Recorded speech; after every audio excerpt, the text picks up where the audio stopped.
To begin with this video, we're going to start with a brand new blank document. I'm going to go ahead and make sure that I have black and white set for my colors. And I'm going to use our digital soft flow airbrush from our brush tools. And I'm going to begin to paint right on the canvas using black. So I'm just going to go ahead and begin painting like so. And the goal here for me is to create areas of solid black and various shades of gray like so. So the idea here is that if we use our magic wand tool, we're going to be creating a pixel-based selection, but that pixel-based selection is going to be based on the pixels in the sense that it's analyzing the pixels, but that it's going to give us a very on or off type selection, and I'll show you what I mean. So if I come over here and I click somewhere on this to create a selection based on 32 values separate from that black. Now, of course, if you remember, if I hit Control D, I can set this tolerance to be anything. So if I say 64, like so, and I click again, you'll see that I get more shades of gray. So the idea here is, again, this is an on or off type of selection.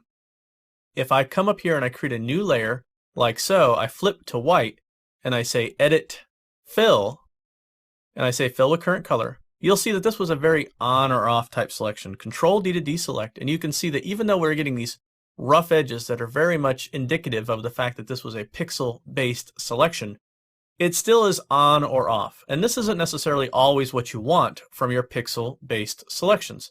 So let me just go ahead and delete layer 1. And let me just go ahead now and just make sure I got my selection on my artwork here, and then Control A, backspace, and then Control D. That allows us to select all, delete everything that was on the canvas or clear it, and then go ahead and deselect the selection. So now we can begin to create a brand new layer. So I'll just go ahead and create a new layer.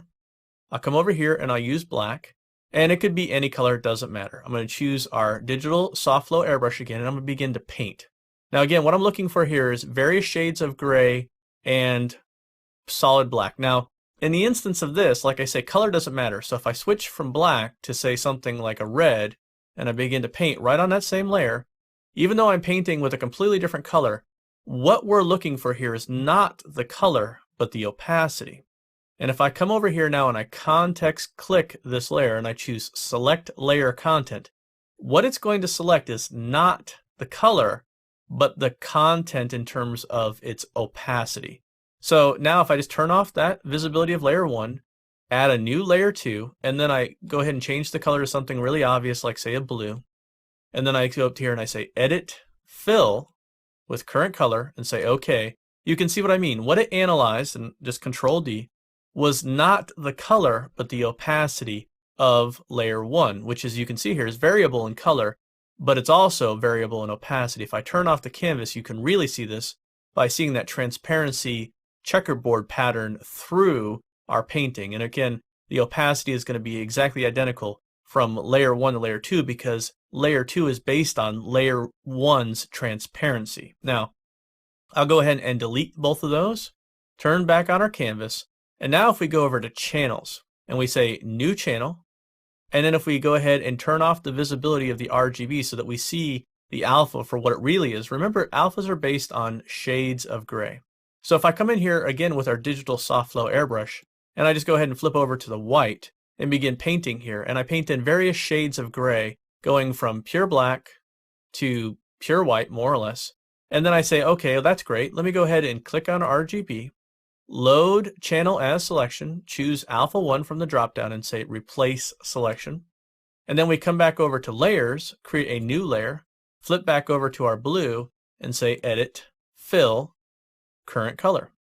And again, you can see that that transparency was fully kept from the various shades of gray in our channels. So basically the idea here is that if we're choosing our selection, our pixel-based selection from our layer transparency, then it's only paying attention to opacity.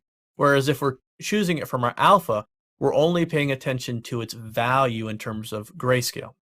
Now, the bottom line here of those two methods is that we have these variable levels of selection. The selection marquee does not reveal this, and the reason why is because the selection marquee cannot show all those variable levels of transparent selection. So it kind of goes to a 50% selected default, and this can be very misleading sometimes. Don't really pay too much attention to that because it can get you into trouble, and I'll show you how. If we go ahead and delete layer 1 like so, and we still have that selection selected, Now if we come over and we say, okay, well I want to adjust the selection. Well, you might be tempted to use the selection adjuster, and I'll go ahead and do that now. And if we go ahead and scale that and maybe hold down the control key and rotate that as well, we say, okay, well that was what I wanted. Let me go ahead now and say edit, fill with current color. What you see now is that we're getting this very on or off type selection. And the reason why is because the second you went to a selection adjuster with these variable levels of transparency that we had in our selection, those variable levels go away. And what you're left with is that 50% threshold that I was talking about. That's all that we get when we use the selection adjuster. Let me go ahead now and just undo those so that we are back to our blank white canvas. Come back over to our channels, make sure that we still have our alpha 1. Go to load channel selection, say alpha 1, replace selection, like so. So we're back to our original selection. Come back over to our layers. And again, now we have the ability of filling this. So we go edit, fill with current color. And you can see we maintain our transparency, Control Z. If we want to maintain our transparency and adjust the selection, what we need to do is go ahead and create a new layer so that we're dealing with a fully transparent layer. And then come over to our transformational tool. So if we come and we choose the transform tool right here, or we could use our Shift T keyboard shortcut, and then we go ahead and scale this just like we did with our selection adjuster. And then we go ahead and rotate it like so. And then we say, okay, commit transformation. Now, if we go to edit, fill with current color, you'll see that we maintained our transparency. So the bottom line here, when we're dealing with pixel-based selections that contain partially transparent selections, we want to use our transform tool to transform that selection and not our selection adjuster, because the selection adjuster automatically converts it to a path-based selection the second that you click on it.